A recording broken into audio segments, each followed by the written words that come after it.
আমি সেবক হিসেবে মানুষের সেবা করে যেতে চাই। আমি মনে করি না এটা কোনো ক্ষমতার ব্যাপার, এটা দায়িত্ব এবং কর্তব্যের ব্যাপার। বহু প্রতীক্ষিত সংসদ নির্বাচনের মধ্য দিয়ে বাংলাদেশে আবার গণতন্ত্র প্রতিষ্ঠিত হয়েছে, জনগণের ভোটাধিকার প্রতিষ্ঠিত হয়েছে এবং জনগণের যে আশা আকাঙ্ক্ষা সেটা ভোটের মাধ্যমে প্রতিফলিত হয়েছে।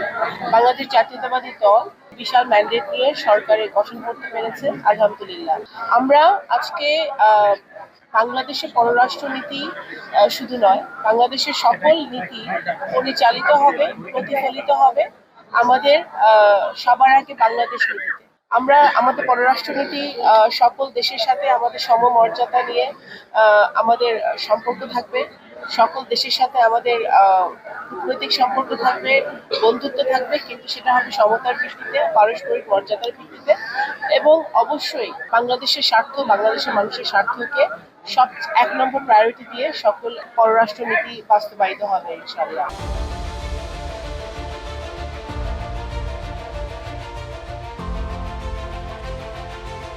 আমি শুধু ফরিদপুর জেলার অধীনে, আমার নগরকান্দার সাথে তো বটেই, ফরিদপুর জেলার অধীনে সকল উপজেলা পৌরসভার উন্নয়ন করতে হবে, অবকাঠামো উন্নয়ন করতে হবে, শিক্ষা স্বাস্থ্যের উন্নয়ন করতে হবে এবং শুধু ফরিদপুর জেলা না, বৃহত্তর ফরিদপুরে আমাদের উন্নয়নের একটি বিশাল স্কোপ রয়ে গেছে।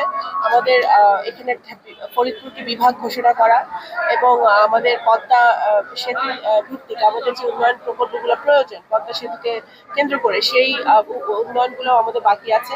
অনেক উন্নয়ন এই অঞ্চলের মানুষের ভাগ্য উন্নয়ন, নারীদের ভাগ্য উন্নয়ন, আমাদের যুব সমাজের ভাগ্য উন্নয়নে অনেক কিছু করার আছে।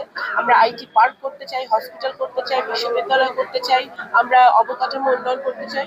ইনশাল্লাহ যদি বাংলাদেশ জাতীয়তাবাদী দল, আপনারা দেখেছেন ইতিমধ্যেই মাননীয় প্রধানমন্ত্রী জনাব তারেক রহমান রোজার মাসেই আমাদের একটা পাইলট প্রজেক্ট হিসেবে আমাদের ফ্যামিলি কার্ড চালু হবে ইনশাল্লাহ।